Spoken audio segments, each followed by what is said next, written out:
Three lies you've been told about the Baladi dance style, the most traditional, raw, misunderstood, and quintessentially Egyptian of all Egyptian dance styles.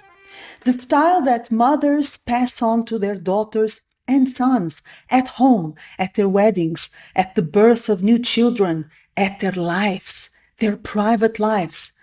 The Egyptian dance before modernization, before we added the steps and the Western elements and the twists and turns and flicks and flats, the roots of Raqs el-Sharqi.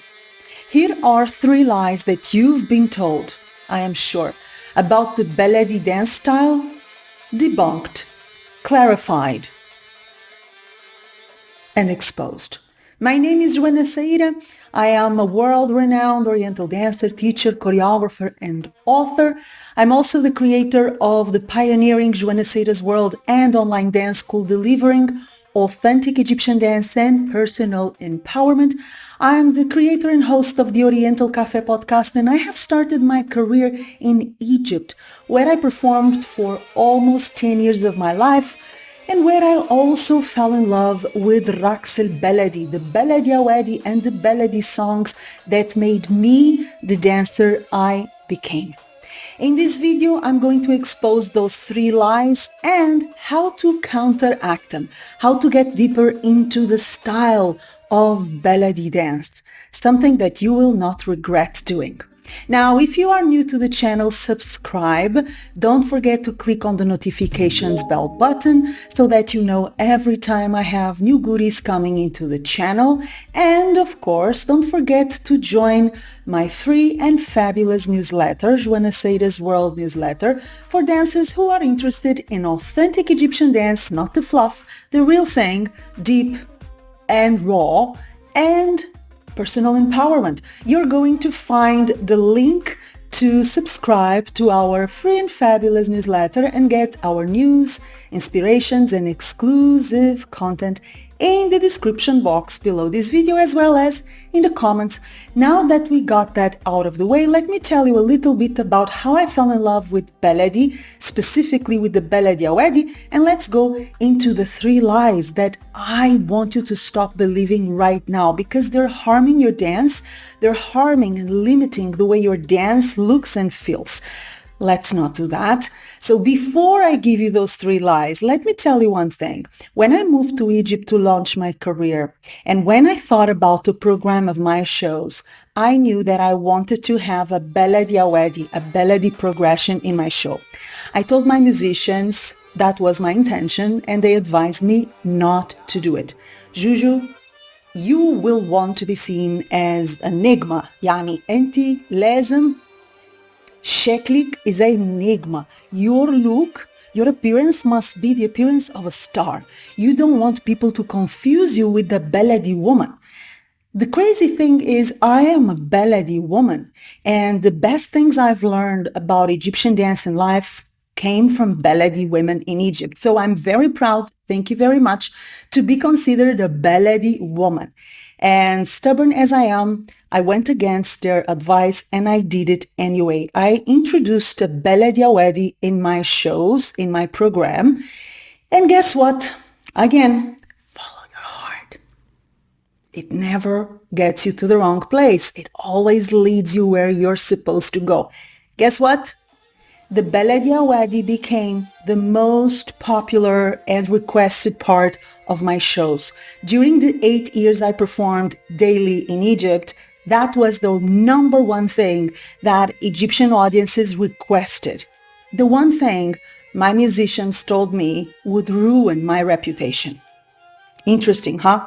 So here's what I am going to share with you. I'm going to share the experience of so many years of career in Egypt and around the world, and also so many years of studying with common Egyptian women, not only with professional dancers, but the amazing dancers that lay in their houses, in their kitchens, that are hidden in their private lives that you will probably never see. Those were the best dancers I've ever watched and learned from, and this is an homage to them.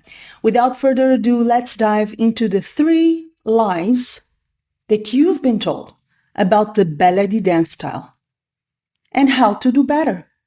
Yalla bina. The first lie you've been told about the Baladi dance is that you can only move your hips and you can only move on the spot. You cannot travel around and you cannot use other body parts other than your hips. I mean, let's make it straight and clear. Egyptian dance, all styles of Egyptian Oriental dance, and that includes Baladi, they come and they return to the womb and hips. So yes, there is a center, there is an energy that comes from the hips and womb that rules your Baladi dance, but that does not mean that you cannot move other body parts.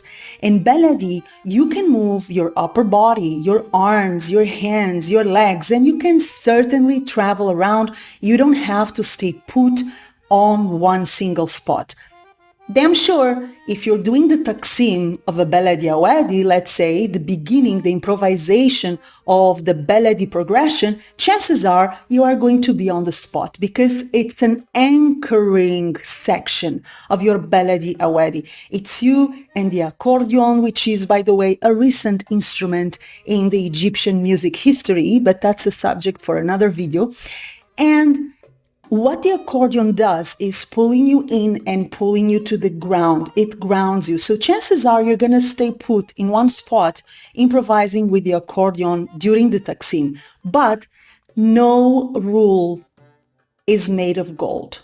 No rule is unbreakable. In Egyptian dance, as it happens with many art forms, rules are made to be broken. First, you know the rules, then you question them, and eventually you will break them.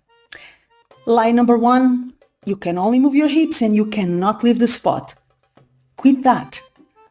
Engage your body and move wherever the music is taking you. That's your lie number 1 and how to counteract it. Lie number 2 that you've been told about the Baladi dance style. You have to be Egyptian or dance like an Egyptian to do it right. If you are not Egyptian, or if you don't try to mimic the way Egyptians do it, you're not in the style. You're not in it. La aba, no. No way. Art is universal. The same way you have Egyptians doing salsa, amazing salsa dancers in Cairo, by the way, the same way you have Egyptians doing classical ballet or Argentinian tango. You also have dancers from every nationality and culture and educational background doing Egyptian dance. Your nationality is not a sign of how talented, how bright, how creative, and how intelligent you will be operating in a specific dance form. Yes, there is a culture to be known. Yes, there is a mentality, a sensibility. There is a history and the context behind the dance, particularly Baladi dance, for sure. And this is why when I teach Baladi, I don't teach pure empty steps and moves. I teach the culture behind it, the posture, the mentality, the sensibility, because those shape the style and the dancer has to learn them. But that doesn't mean that you have to be Egyptian or you have to mimic Egyptians. The only person you must be when you dance is yourself. And I know this is weird. It is revolutionary because what we see nowadays is dancers copying other dancers.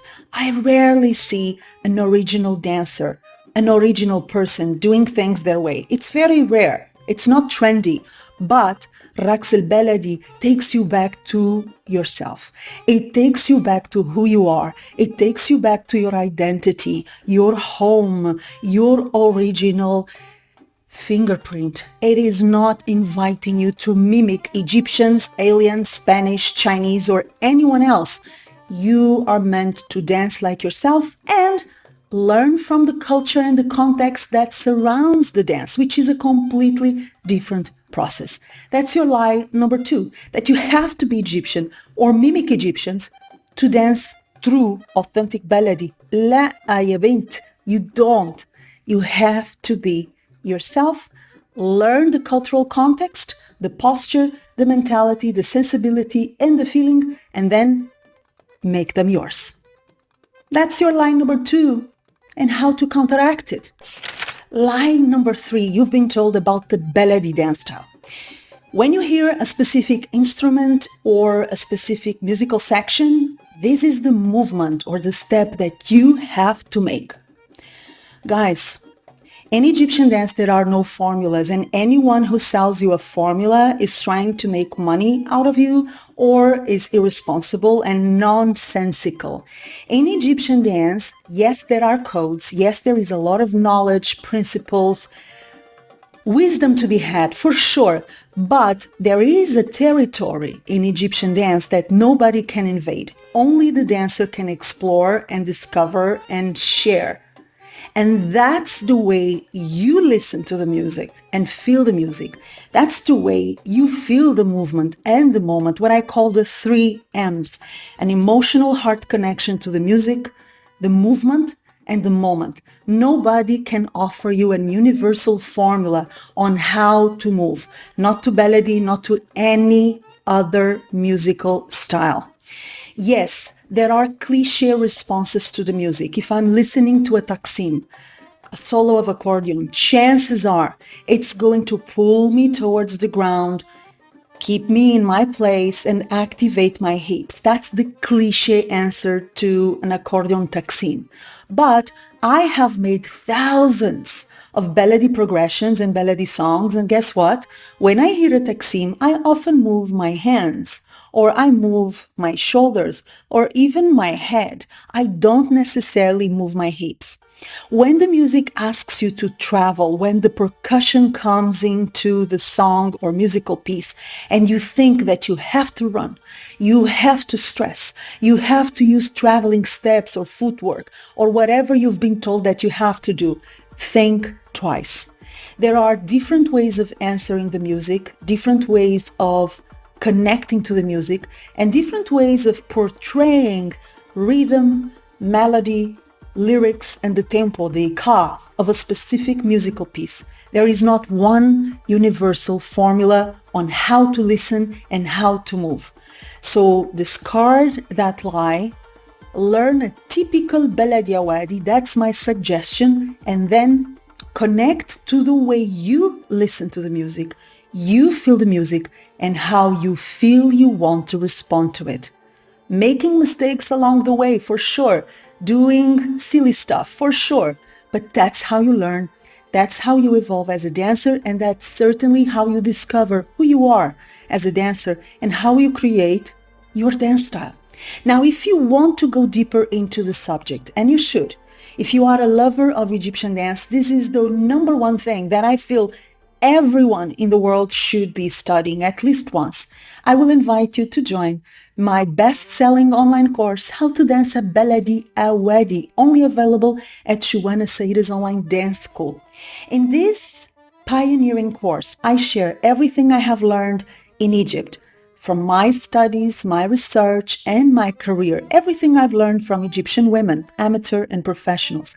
Everything I've learned from my musicians, the ones I worked with. Everything I've learned from performing daily for 8 straight years for Egyptian audiences, seeing what works, seeing what doesn't, seeing what resonates with the Egyptian psyche and heart. In this course, I'm delivering the gold of traditional Raqs al-Baladi, and this is something that no bona fide lover of Egyptian dance, or belly dance as people prefer to call it, must or can lose. You cannot waste this opportunity. For more information on how to join our new and upgraded edition of How to Dance a Baladi Awadi, please check the link I am sharing in the description box below this video and also in the comments to this video. Last but not least, like the video if you liked it, share it with your dance peeps, and tell me in the comments if you have believed one or more of the lies I have exposed about the Baladi dance style. I want to know all about it.